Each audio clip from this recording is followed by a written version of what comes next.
The president is trying to restore law and order to our nation's capital. And of course, the radical liberal Democrats, they're screaming bloody murder like this is the worst thing. Trump can't do this. Well, maybe if you did your jobs, Muriel Bowser, the mayor, and your police chief, who doesn't have a frickin' clue, maybe Trump wouldn't have to take over. But of course, the minute he says, I'm taking over, play it. And while this action today is unsettling and unprecedented, I can't say that given some of the rhetoric of the past, that we're totally surprised. I can say to DC residents that we will continue to operate our government in a way that makes you proud. We will balance our budgets. We will deploy our services. You haven't done any of that while you've been the mayor. You don't balance budgets. You're down like hundreds and hundreds of cops. Crime's running rampant. You're a disgrace, ma'am. And you want to try and rip on Trump because he wants to do your job and clean up your town. Ridiculous. Senior counsel with Article 3 Project, Josh Hammer, joining me now to talk about all this garbage in our nation's capital. And I mean literal garbage and figurative garbage. Josh, how you been, brother? Dan, it's great to see you as always, my friend. All right, you're an attorney. I'm not. I got to ask you the law. There's an act. It's on the books. This is legit. Democrats can piss and moan all they want, but Trump has full authorization, legal authorization to do this. Yes? Yes, I believe he does. Yeah, so Section 740 of a 1973 statute called the D.C. Home Rule Act, which is the legal basis for the executive order that Donald Trump signed and the entire announcement at the White House on Monday earlier this week.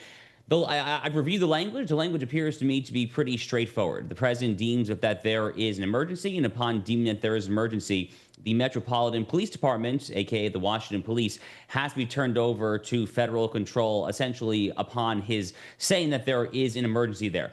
Now, I'm sure that left-wing NGOs, left-wing public interest law firms, if they haven't already filed suit already, they will do so ASAP. But Dan, the way that this works is you have to think about what a federal court could actually do. Could a federal court say that, no, this is actually not an emergency that would necessitate invoking Section 740 of the statute there?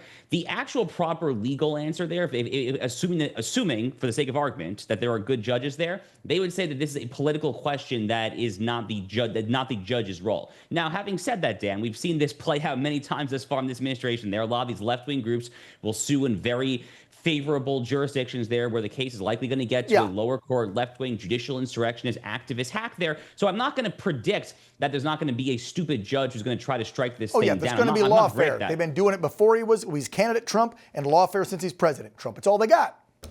It's all they got. But I do think that the executive order is on firm ground. It's actually even more robust than what I just said, actually. If you go back and read the actual Constitution, Dan, the Constitution is very clear. The framers of this country did not want Washington, D.C. to be anything remotely resembling independent. It was a purely federal district to be directly governed by the Congress and to an extent the executive branch as well. It was carved out by tiny territorial cessations from both Maryland and Virginia, and this was the federal district. Contemporary D.C., where you have bars and restaurants and luxury condos. Yeah, it wasn't supposed to be that way. None of this. I know. Totally not. No, the Founding Fathers did not want it to become the deep state swamp that it has become.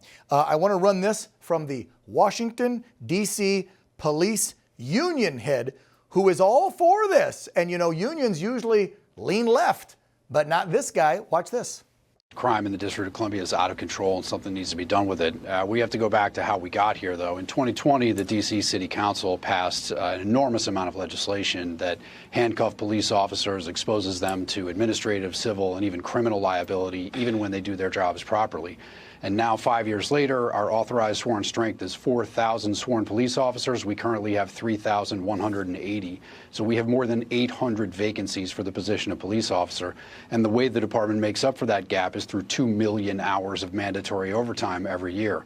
So the fact that we need help from federal law enforcement and maybe even the National Guard, it shouldn't come as a surprise. And we agree with that. I think one of the issues here, though, is that we all know that's going to be temporary.